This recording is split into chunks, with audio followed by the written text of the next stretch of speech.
So welcome. Let's give a good welcome to our two panelists here today. I'm going to ask if you all can share. If you are you a Europe alum? If so, what was your track and what site did you graduate from and what year? I can go first since I'm already unmuted. So I am a Europe alum. I was in project management at Europe, Bay Area, San Francisco, and from the year 2018 to 2019. So I'm not sure if the year counts as the year I started or the year I ended. Nope, I understand. I totally understand. I started in 2006 and graduated in 2007. So my full year was 2006, but graduated as well. Totally understand that. Nick, Shantae. Hi, everyone. My name is Shantae Shaw-Kimmons. I am in the Chicago area. I graduated from Europe Chicago in January of 2014. We did not have tracks then, but my specific internship was at Cook County Government, serving as their SharePoint intern and their IT help desk intern. Awesome. Awesome. Well, thank you. Thank you all. And again, we really appreciate you being here. So what I want to ask you both now is if you can tell us what you're up to now. What is your current position and where? Where are you working? What's the company and what's your position? Sure. So I currently serve as a digital project manager for a company called Radancy. They specialize in creating employment career sites for many different clients, including Sony, Coca-Cola, Sharper Image, a lot of medical and hospital institutions, and also, of course, like Hooters and things like that. So essentially what I do is I specifically work on implementing and making sure that that site starts at the beginning from all of the input with different stakeholders and is managed within a timeline all the way into the site launches. And then I pass off to what we call our customer support specialists, and they continue on and help the client with their maintenance or anything new they want to add to the site. Awesome. And I Thank you. started, in December of last year. All right. Thank you, Shantae. Nick. Yeah, so I interned with Slack while I was at Europe and got hired full-time from there. I am still at Slack. The role I filled when I first got hired was project management, technical project manager. Currently, I'm a technical program manager, which is a very similar, just larger projects incorporated of smaller projects. The day-to-day, it really varies as a technical program manager, especially at Slack. We're still relatively in the startup phase. We've been acquired by Salesforce, but we still operate very much as our own entity. So I'm doing things from working with teams, standing up the projects from the beginning to end, all the way out to rollout, and then collecting data and doing retrospective on the project to take out learnings, managing vendor relationships, onboardings, and all sorts of little things, driving the planning for the pillars, making sure that everyone is organized and working cross-functionally with the other parts of the company. Thank you. And I actually have a two-part question that kind of follows up with what you just shared on how you got started. But that's what I wanted to ask you both. How did you get started in project management? And how would you sort of explain, because there's different parts or types of project management. So in your own words, how would you kind of break that down or explain project management? I will go first. So overall, project management is something that can be found in almost every company. Essentially, if it's something that needs to be built, implemented, brought to life, brought from start to finish, it essentially will qualify as a project. The most common ones I know of, in addition to IT, is also like construction, finance, and then of course you do have some for construction. I do know that there are specific certifications that they encourage, but I'm not fully familiar. And you also have it in different areas of tech, like for example, telephony and different phone lines, communication in that way, or you have it within utilities like in ComEd or People's Gas, people who kind of serve as your utility providers, when they are implementing something like, say, for example, redesigning their entire mobile site and desktop site, that is something that would be considered a project, and that's something they would have somebody come in for to kind of manage it. I started off very, I guess, unorthodox is the best way I could put it. My first position outside of Europe was working at Oscar, which is a law firm, in their QA division. And that is how I kind of started off in QA. And over my years in the different roles that I had, I was able to learn a lot about basic things that are in project management, like the SDLC process, Agile, Scrum, all the different common methodologies, and kind of seeing how that works real time. And as you're running through a project, all of the different tasks and responsibilities that you not only have to assign, but check in on and make sure that everybody is up to date on what is going on and make sure that it meets whatever requirements are set. Yeah, as far as how I got into project management, I mean, I was placed directly into that role out of Europe, but I think I'll give a little bit of background to why I think I ended up in project management at Europe. For that, I think I'll make an important distinction. You don't have to be a project manager to be doing project management. All sorts of different roles. Project management is an important thing to understand as a fundamental, whether you're a software engineer, quality engineer, IT help desk, all the different types of roles you could be taking on in the tech industry. Having a background and understanding in this like basic frameworks of project management, it'll be foundational and super beneficial to your career growth. There's plenty of times where there's not a program manager or project manager assigned to a project, and an engineer, manager, someone else from the team just has to take on that role and do the work. So for myself, I think I found myself doing project management related work my whole life. I don't think I knew the word for it at the time. I was just doing the job, whether it was supervisor, warehouse coordinator, all sorts of different terms that they use for these things. At the end of the day, almost all the things that I've done have an aspect of project management. And I think even just for your own life, it's beneficial to learn how to look at things from a structured systems view and understand what are the things I need to do to accomplish my goal. And that's really the heartbeat of what a program manager or project manager does, is you're looking at what the end goal is and working backwards to understand what are the small pieces and the risks and problems that we have to overcome to get to that point. And I'll just throw out there, I have 3 children right now, and so much of project management relates right back to real life. Like you're looking at how you're going to get your kids from point A to point B, how you're going to figure out how you're going to buy your house, how you're going to move, all these things. It's all project management. Everything you're doing in life is essentially just a flavor of project management. Awesome. That is a great segue to, I'm stepping in for D. That is a great segue into what we're going to say next, but I saw several folks saying yes to having children being one big project management exercise and managing their activities and their needs.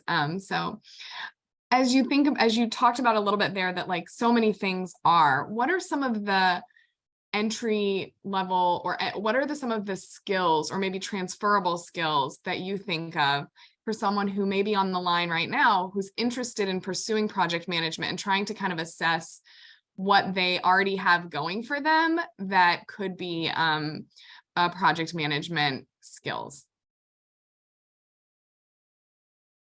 Off the top of my head, for me, what ended up working, because I ended up transitioning a lot of things over into QA, and then I got my first project management opportunity wildly through Year Up, serving on their alumni board and planning out their yearly alumni summits between 2016 all the way up to 2021. So a lot of that stuff that transfer over included organizational skills, overall attention to detail is very big, being able to be thorough.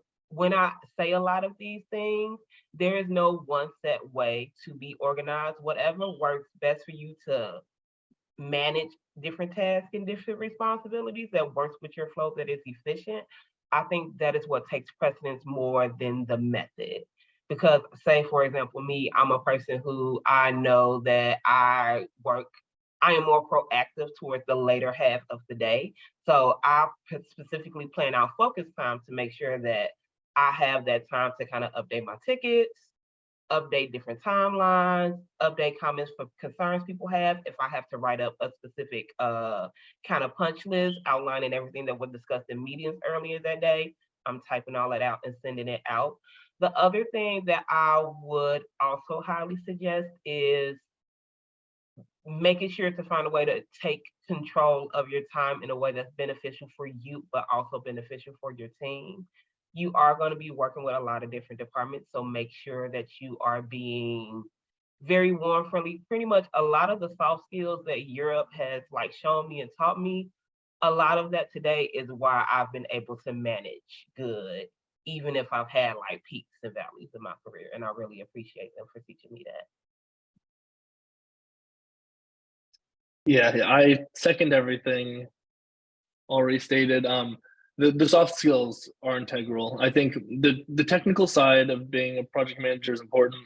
You need to understand how to input things into a spreadsheet. You need to understand how to follow through on the day-to-day tasks and make sure that the plan is being followed through on.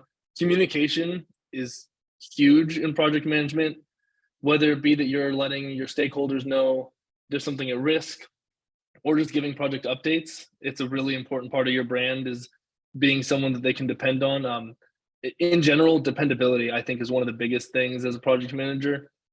You'll succeed if people feel like they can trust you, if your commitments, they know they're going to be followed through on. Personally, I think that's one of the things I pride myself on, is that people have given me a reputation throughout the company that if I'm working on something, they know it's going to get done. They know there will be follow through, and they can count on me catching all the little things before they fall through the cracks, documenting all the things that need to be followed through on. And then back to those soft skills, man, it's being human. I was so underqualified for my role when I first got hired at Slack. We were going through some major changes. We just hired a new director of the department I worked under. We were all project managers. We threw away the title project manager and formed the technical program management team. For context, technical program manager should not be junior. It's just not a junior role. It doesn't really exist. It's very rare that you'll find that. And the director was very clear with me and my manager that he didn't think there was room for someone with my skill set and background at the time. But because of the human relations I built, because I had a lot of people who were pitching in the background for me, willing to advocate for me, I was able to pull through, and people were willing to take the time out of their days to teach me the table stakes and help me understand the basics, work through the early projects so that I could build some skills. So being personable, building good relationships, I don't think anything in my career has been more important. That is some great and evergreen ideas there about relationship building. Okay, perfect. So in the background, I want to share for the whole group, if you have questions, we have some questions today that I'll share, but you are welcome to put some questions in the chat that you'd like for our panelists to answer. So just keep those thoughts going. But we did get a few questions that were sent in advance that we also want to cover today too. So maybe to continue laying some groundwork here, are there any, either for you in your career or others that you work with that are kind of in this project management space, maybe on your team or other teams, certs or trainings or any kind of specific experience that you think is really important for folks to have, or a software that they should be really familiar with? Any thoughts on that? Before I start, I will just put this out now. I know for everybody, learning is different. I will say for me, I have, even though it takes a little longer, but for me, I have been able to retain the information. Nothing is wrong with self-study. And also nothing is wrong with utilizing your resources. I will say for me, number one, Reddit. There are Reddit threads for project management and project management careers. There are Reddit threads for Scrum. There are Reddit threads for CompTIA that talk about the Project Plus. For the PM Reddit thread, they actually have a pinned wiki with all the information on everything you will need to get started to learn. The Google project management course is very good for basics and to learn how to start understand common terminology and common agile methodology and kind of put some of that in practice. But you would still want to make sure that you're going after, if you're going the certification route, going after industry recognized certs. So for example, personally, I earned my CSM in April of last year. It's a very quick 2-day course. There are some courses that are available at a lower cost that offer scholarships, but you do have to search and put in the research. I would also suggest utilizing Europe as their resource, especially for the Pluralsight. The Pluralsight courses got me through Security Plus. The Pluralsight courses I'm currently using now to go over, it helped me with JIRA basics in addition to going after the JIRA certification, which is something that is very common that we use in project management. And also Pluralsight is currently helping me as I'm getting ready to start for my CYSA Plus, which is connected to cybersecurity, but because I like doing the Security Plus so much, I kind of wanted to do that next level. And there are a bit of similarities in that between security and project management, but it's nothing that you have to do. Once you get your certifications, make sure that you review and understand how to get your educational career credits, however that may look, and how long you have to get them. For example, for the CSM, I got mine from Alliance. I have about 20 hours to complete, and you can complete those during various activities. So that's one of the biggest things I would suggest off top. If you are on Twitter, I will also highly suggest going on kind of like just overall Black people or Latinos in Twitter, because both of those communities alone have been a very big help in providing resources, opportunities, even job connections. And in a lot of cases, it may not directly get you to the job, but every little bit helps when it comes to tailoring your resume, understanding different questions for interviews, understanding different methodologies and overall for projects in Scrum, because even in government and private sector, they all differ.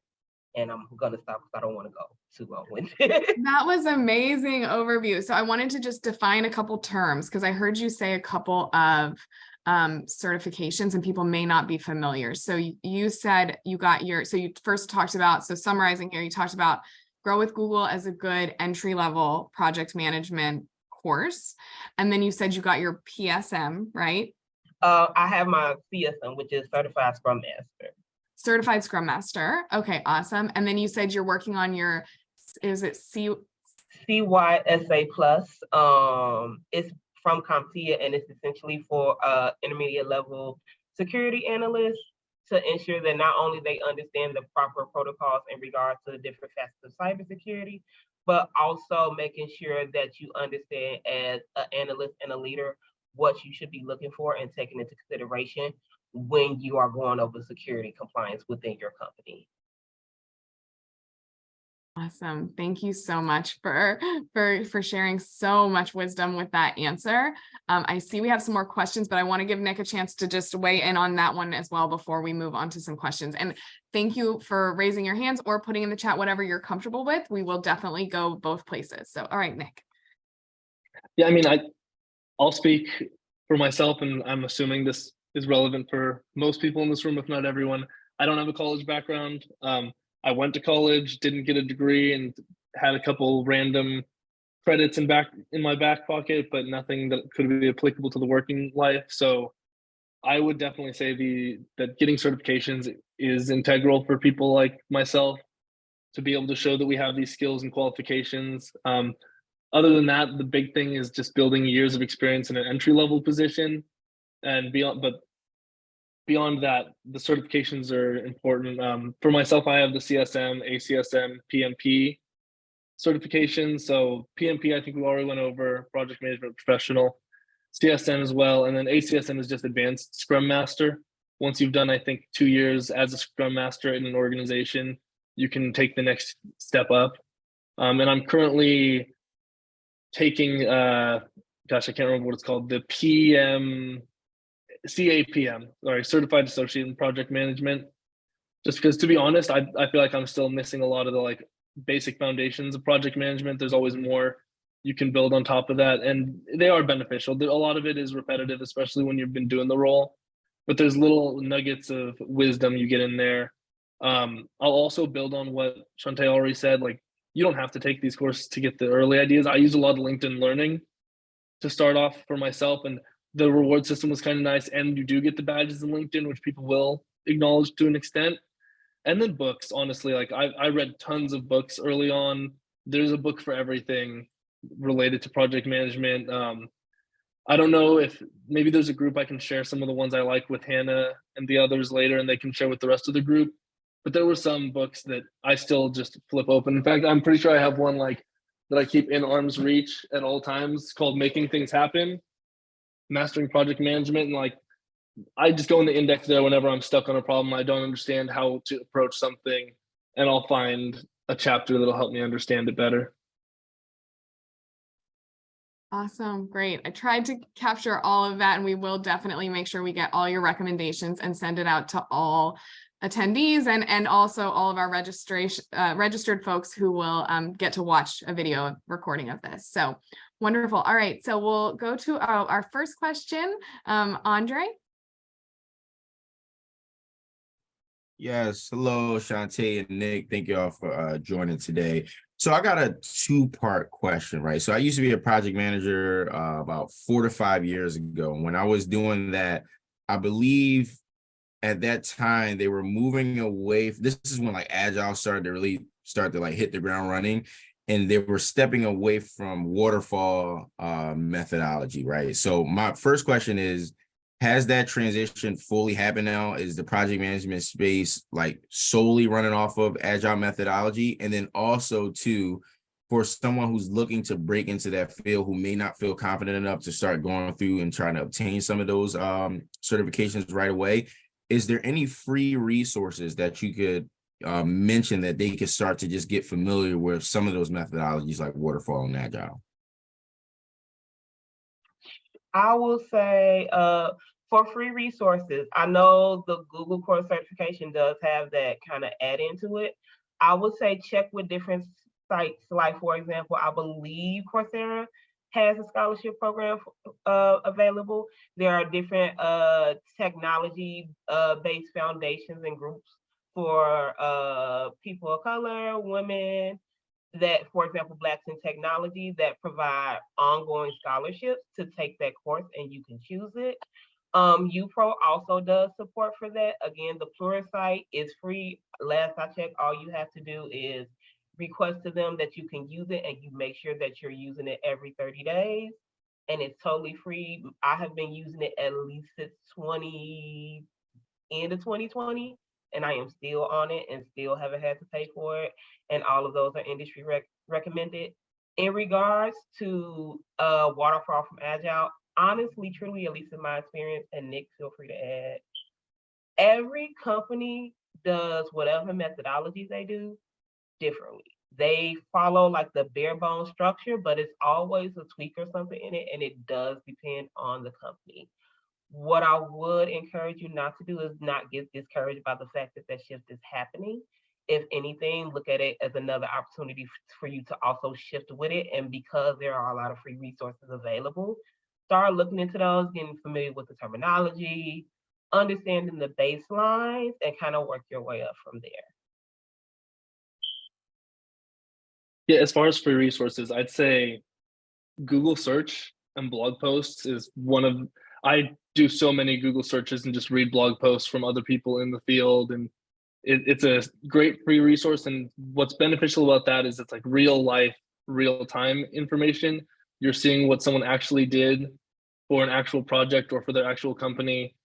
And so it's, in my opinion, often better than just what's in the textbooks, what's written out in the course, like the structured classes, because that's like perfect world situation most of the time. Like they're talking about, this is the guidance on what we want to do. But like Shantae said, it's rare that you're actually going to see that happening in the real world situations. Waterfall's never going away also, as far as I'm concerned. I think most companies do that call themselves agile, or what we call, the word is escaping me, but somewhere in between. So it's a combination of waterfall and agile. And most companies that think they're very agile really aren't anywhere near as agile as they think they are, Slack included. The TPM team talks all the time at my company about how everyone thinks that we're agile and we're doing things, but you look at the project plans, you look at what people are doing, how the teams are operating, and it's 90% waterfall with a smidge of agile in there. We're doing agile structure and meetings, but the project itself is completely waterfall. There's a dependency after every leg of work that we can't move beyond. So yeah, you'll just have to feel your way through those parts of it. It's never going to be perfect. Wonderful. So many Thank great. you. Oh yes, so many great resources and thoughts there, and up to the minute industry knowledge. So love that. Christian, I saw your hand go down. So let me know if you do want to ask your question, but let's go back. No, Andre, he asked the question I was going to ask. Awesome. Thanks, Christian. Okay, good to know. All right, wonderful. So we had a question from Chelsea, and I'm scrolling back because it is getting lost here somewhere. It was about applying to jobs. And sorry, does somebody see it? It's like sometimes the new Zoom upgrade. How do you prepare? So let's take. I see it. Okay. It's what's the best way, from the question from Chelsea in the chat, what's the best way to look for entry level project management roles? And I think there was a add-on from Diamond to that question. From Diamond to add on to Chelsea's question, how do you prepare for yourself? How do you prepare yourself for agile roles and to prove yourself in the interview?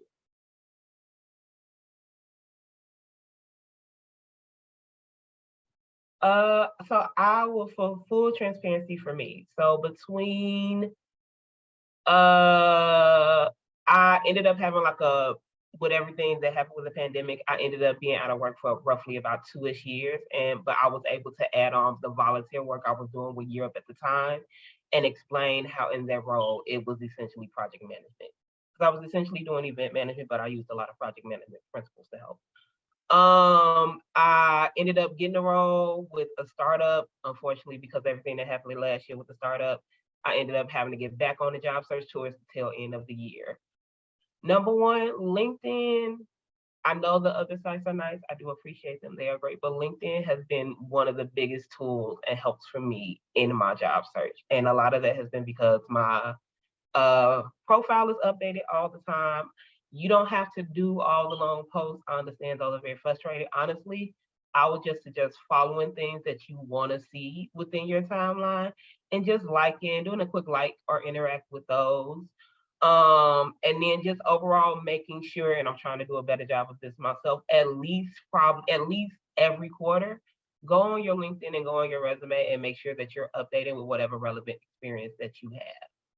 I will also say that LinkedIn has also been very good for me seeing different opportunities. It is one person in particular, her name is Tamika Askew. I can send the LinkedIn link, but she's constantly sharing information on resources within IT that also include project management. The other thing I would say for the job description, so when you are looking at a job description, you are essentially looking at a roadmap of everything they want from their specific candidate, and then getting the roadmap on this is what you're going to do. So when you're looking at it, don't just focus on the technical part. Again, going back to Nick's statement earlier, the technical stuff, the skills, all of that can be taught and caught within time. The biggest things about communication, being able to explain how you have attention to detail, being able to explain how you're organized, that is how that is going to work. I would also suggest making sure that you have an elevator pitch ready to go. I know I tend to be long-winded, so I have a shorter version. And also any common questions that you think you might hear or that based on research you think you will hear, start trying to think of possible responses you can have. The biggest rule of thumb I have seen so far within my job search, that if it's an issue with you not getting callbacks if the issue is you're not getting callbacks from jobs, it may be time to tweak your resume. If the issue is that you are getting callbacks for jobs, but on the interviews you are having issues, it's probably best to kind of work on your interview skills a little bit. And I say that with myself included because I can always see in different ways where I can improve. And I will say one of the biggest things that I have had to learn is to just trust the process. If the door is for you, the door is for you. If the door is closed, then it's not your door. And that's not to say that you are not worthy or like a qualified candidate, because you are. Y'all just went through the program. So it's just about trusting and trying your best to keep a level head, because I do understand in the search, it can be very, very frustrating. So I just kind of send that encouragement out.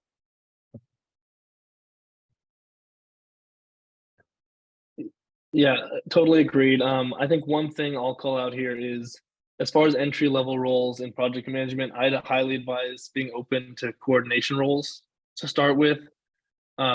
It's in most companies, that's just one step down from being a project manager. And then the way that the ladder climbs is you're a coordinator, move up to project manager, and then move up to program or portfolio managers when companies do rise to that level of project management. Coordinator is a great place to start. You'll typically have smaller chunks of things that you're supporting. It'll be a part of a project that a project manager is running, and you're supporting them and laddering up to them, helping them work on one specific track. And it's a really good mentoring opportunity. When I've worked with coordinators from other companies, I do a lot of vendor partnerships, and they'll have a coordinator come in. And they are very often very well supported by the teams that they're working with. The project managers are there for everything they need to coach them and train them. And obviously there's going to be a bit of a pay difference there, but it's a good stepping stone.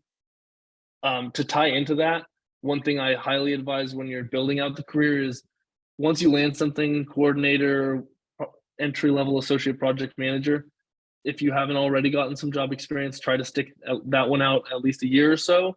Once you've gotten a good chunk of experience, one of the best ways to climb quickly in this role is new jobs and hopping around. Promotions happen a little bit slower in this kind of role than they do in a lot of other roles, I've noticed. So you'll escalate your own career more quickly by moving companies. Obviously, if you're really happy and you have a good thing going, don't listen to me and stick with it. Awesome. That was great. Just put some of those notes in the chat there. Wonderful. All right. I think we've gone through our initial questions that folks had. So let's see. Let's talk about this for a minute. What are the most challenging aspects of project management that someone entering the field would want to be aware of as they consider that path? It's people. People are hard. People are really hard to work with sometimes. You've got different personalities. You got a lot of time we end up in a position where we're the mitigators of issues. Depending on where you land and what kind of organizational structure you have, there's different structures for project management. Some are, there's one large group of program managers or project managers, and then for the entire company, sometimes you're embedded to one team at a time. But for me, at least, it's not uncommon where there's a director or a VP who has a strong opinion about this thing, but that goes against what the CTO or one of the managers wants. And we have to mitigate those things, work through these really complex and sticky situations that we really don't have a lot of say or influence in. We just have to try to make the best arguments and structure out what the risks and benefits are from both positions and facilitate discussions between these people. Tied to that, we lead without authority. That's a term you'll hear a lot in the industry, and it is so hard to try to move things forward when you aren't anyone's manager. You don't have a direct line of say or control over what these people are doing or what the commitments are for the organization. So it comes back to building good relationships with the managers, with the directors, with everyone else above that has influence, because we don't. We just have to make things happen, even though all the different angles are kind of pushing up against us. You'll see the project management triangle a lot. It's like time, quality, cost, or resources. Sometimes it gets swapped for quality. And we're constantly in a power struggle between those three angles and trying to find the best place to fit. And it's often because of human interactions and people with strong opinions and leverage in the organization. So at the end of the day, managing people and maintaining good relationships is probably the hardest part, in my opinion, of project management.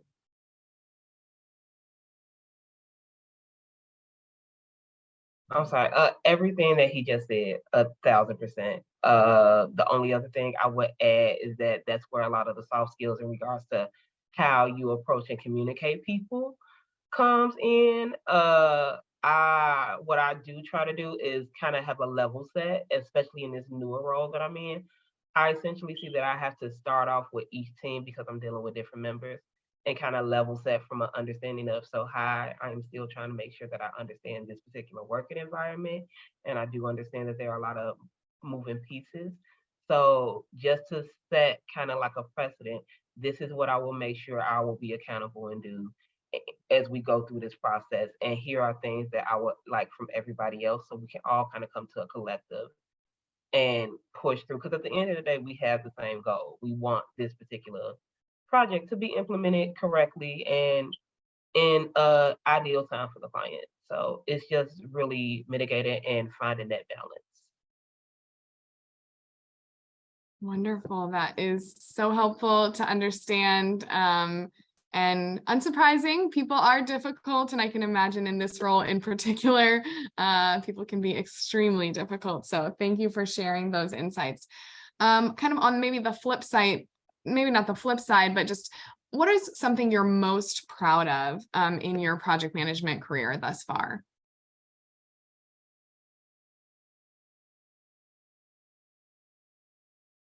So mine may sound very biased, although I do love the work that I do now on a day-to-day basis. But I will say for me, it was planning the alumni summits, mainly because I have been a person who was very in the background.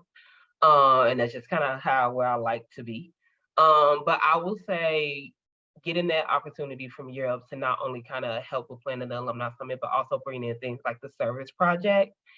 That was one of the first and still to this day, one of the biggest ways I have actually seen how my work as a contributor has an impact, not only on like different people, but just like different things that I care about. For me, that ended up pulling out and confirming to me that I do have a passion in regards to community outreach and finding ways of how I can just make my neighborhood and my community a better place. And it's just nice to be able to partner with people where I can kind of make those things come a reality. For now, when I work, as long as I get a career site up and nobody has any issues with a launch, I am elated. I am excited. And I find a way to kind of like celebrate that. So like for me, with one of the first launches I have coming up in July, I'm going to go see Beyonce in a few weeks after, because this project is already being a lot and you have to celebrate those wins.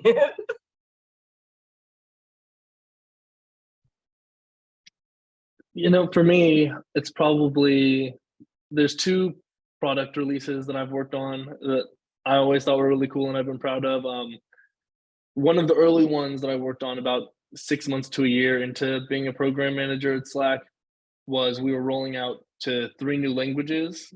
And I don't know if anyone here ever has or will, but it is extremely complicated and tricky building new languages into software. So above just the complexity that was there and the learning opportunity, it was just really cool to know that I was having a direct impact on people from 3 distinct parts of the world to be able to actually utilize the software in a way they couldn't have before when it was only available in English. So that one was really cool. Just big pride point. Since then we've rolled out to 3 more because we built systems to make it a lot easier for the future, where a lot of it can happen in an automated way instead of manually. And then another thing I worked on was, I don't know if anyone uses Slack at all, and if you've ever seen, if you go into the emojis, you can go to something called emoji packs. And I was the program manager for all the emoji packs, which was also it was really fun and cool just because it's an interesting concept. My favorite part though was that I got to work directly with the artists, because we contracted artists who actually hand created the packs for us. So it was a really cool opportunity to get to like interact with these pretty astute artists that are well known in the art community that I would have never interacted with in any other way. That is so cool. And I love I have totally seen the emoji packs, so that is a very cool to know that you are integral to that. And then I've also been to an amazing alumni summits for Year Up alumni, and so of course I know that you have been so integral to those, and the work that you've done lives on each year through the service project. So that is really exciting, and other ways. Wonderful. Thank you all so much for all of those. Are there any other, I guess now maybe is a good time, and then if there's any other questions, please feel free to get them in. We're winding down our time together.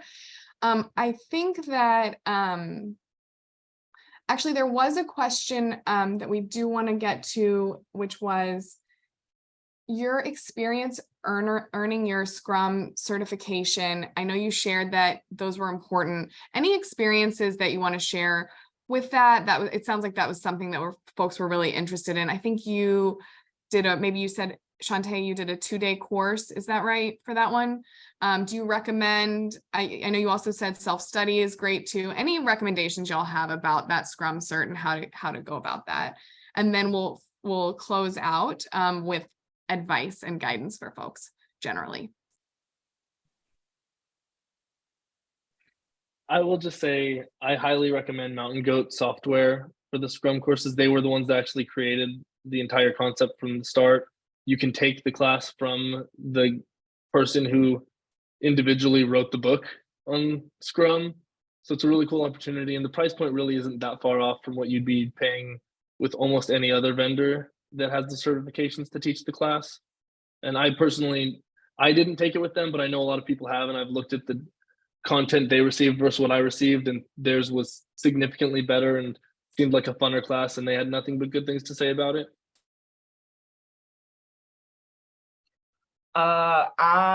If that particular vendor, because I ended up going through a vendor called Fearless Agility, and what they do that was very unique is that they will offer it would be at least one of their classes for the month. They will offer kind of like discounted scholarship codes, so to speak, and it would be in different tiers. And what ended up happening for me, I didn't even plan on taking the course because I knew it was so much. I didn't plan on taking the course for at least another 6 weeks. I happened to hop on at the top of April, and they had the course, which is normally around, I think it's like around $800-ish. I was able to get the course for about $300, so I jumped at the chance and took it. And it essentially was a 2-day course. I will say the other thing that I had beforehand, I believe Scrum Study or another similar kind of platform, they do have free options just to understand Scrum fundamentals. So you can kind of start there and work your way up. And then of course, once you get the certification and kind of go through everything and do all your research, once you get the certification, there will be continuing education that you will have to get, but they explain different ways of how you will get that. And also, if you are familiar with certifications, they do have you kind of like register and kind of have everything signed up. So that way, if you like link it through your LinkedIn or something, or if you need to add the number, they can easily verify that you have that certification. Wonderful. Okay, great. Recommendations there, and I'm getting as much as I can. I know there was a request in the chat that if you all could put some of the course names that you took in the chat, that would be great. And I'll take this minute while you do that and say that reiterate what Hannah put in the chat earlier, which is that so YUPRO does have resources for our talent community. Of course, you are all part of our talent community. So we will have we'll follow up with our with some of our resources. So our Grow with Google project management certificate path that you can receive if you're interested, as well as we have IBM Skills Build, which also has some great project management tools, and you can actually see different softwares that you can really dig into there as well. So and there's even more than that. So those are some of the pieces that we have that we're going to share with all of you, and then we'll share as many of these recommendations as we got down in our follow-up. So wonderful. Okay, great. Sorry, so one other really quick thing I just want to add to that one. If you're looking at it as something to bolster entry-level career, I would highly recommend going with PMP, before Scrum Master certification. Scrum Master is a great way to bolster your career once it's started, but I don't think there's many jobs you're going to land right off the bat just based off the Scrum Master. PMP, on the other hand, I think can actually support you in getting entry-level jobs. I'm so glad you got that in there, because that is a question that folks have, and it's so great to hear from you all as industry experts about what you see in your workplaces. So very helpful.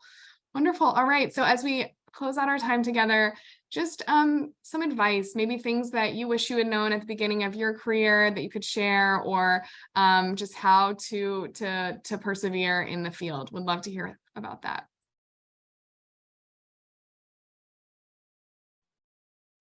Number one, do your research, do your Googles. There's no such thing as a stupid question. So if there's something you don't understand and you need to look up, we have tons of resources available between YouTube, Pluralsight, Coursera, Reddit, Google, and different blogs and people to follow.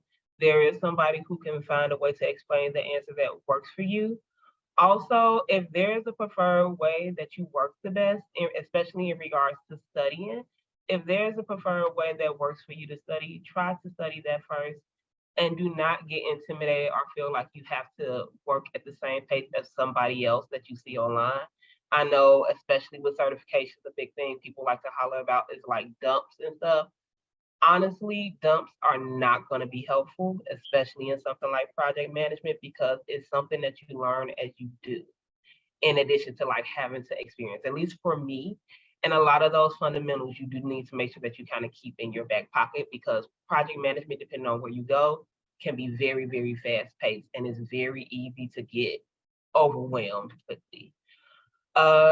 If you are currently searching, please try your best to just try to work with the process. And for me personally, I just set daily goals when I was like really, really looking. Like, for example, I started by saying that I wanted to make sure I was putting in at least 5 to 7 applications per day, like Monday through Friday. And then when it got to interviews, I started building myself up with a goal. Like, well, I want to make sure I have at least 2 interviews this week. Or I want to make sure I'm having at least 3 interviews this week, just to kind of set yourself up with goals and utilize your resources, networks, and contact. Do not always, just because something is saying it costs a lot of money and it may like provide you all this stuff, do your research first to make sure that it's beneficial, and to also check and make sure if there's not a more reasonable thing that works for you. And finally, for interviews, make sure you have an interview pitch, work on the STAR method for responses, and thank you emails are still great to send. I think the biggest thing I'll say is get comfortable being uncomfortable.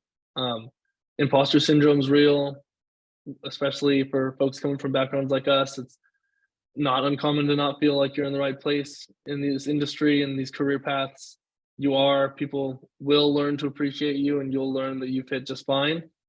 But it's a hard thing to overcome. So just get comfortable being in these uncomfortable situations, trying to sell yourself. I know none of us want to be selling ourselves. We see the value in us. Why doesn't anyone else? But it's just the way the industry works, and you do have to sell yourself a little bit. I think there was more to the question, and I'm spacing out on it.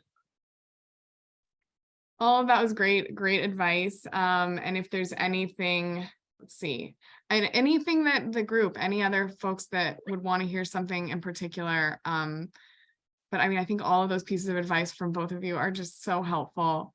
Any go-to interview questions you like to ask it when you're interviewing maybe a new colleague to add to your team that might be helpful?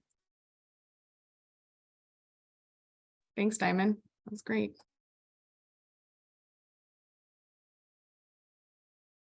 One that we ask in interviews, or one that we ask like potential colleagues? So I'm assuming that, Diamond, you can tell us, but I'm assuming that this might be, what are the questions that you typically think project management candidates get in the process? Yes, what questions do you ask the interviewer during an interview? Because it's normally my weak spot, because they at the end of the interview, they ask me, do I have any questions? and my mind always draws a blank unless I write them down beforehand. For me, the ones that I have asked that I've gotten enough traction with is number one, and this is very good when you get to like the second and third rounds. What is the communication style of your potential manager and team? What would be expected from me within anywhere from either the first 90 days or you can do up to the first 6 months if they could see that far. Can you give me an idea of the typical workday? If you're asking about projects in particular, what types, kind of how long do they last on average? And kind of what would they consist of? And also for yourself, ask about professional development opportunities. That is another way to say, for example, for PMP not only is a very lengthy application process and also testing process, but can also cost a bit.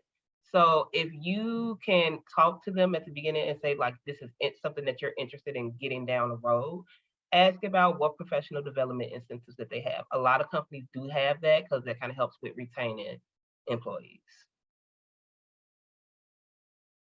Related, I also remember what I was going to say earlier. Get to know the company before you go into the interview. Actually understand what they do, what their goals are, how they are active in public. Those are all super helpful things to mention in the interview, show that you're actually intrigued in the company. If you're not, but you're just looking for a job, you might have to fake it till you make it. Hopefully you learn to love that company if you get landed there. But it's very helpful to have a good understanding of the company you're trying to go to, especially in the interview while talking to the interviewers. Wonderful. Great question. I'm sorry, one last thing. I'm sorry. Also, for entry level, utilize sites like Glassdoor to do research on the current role. Also, I believe YUPRO especially has documentation and resources for kind of how to navigate that as well. If you are not familiar with it, look over it and be familiar with it for yourself and advocate for yourself that you are paid equally and fairly. Awesome. Thank you so much. And yes, we absolutely do. We have a monthly job seeker boot camp. We have weekly office hours. We welcome everyone in our talent community to join us, be with us. It's the four of us, same four faces that you can see at any of these events. And so thank you for that perfect plug and great questions, Shantae. And I loved the questions that you talked about asking, and those were just so solid. So we thank you all so much, both our panelists. Huge thank you to you. We are so grateful for all the knowledge, so much industry wisdom that you're able to share with us today. To our participants, thank you for the great questions, for the engagement. We're so glad you're here. And panelists, are you okay with folks connecting with you on LinkedIn? We do want to ask that. Wonderful. All right. Well, then you're going to have some connections coming your way. And just thank you. And I hope everyone has a wonderful rest of their day.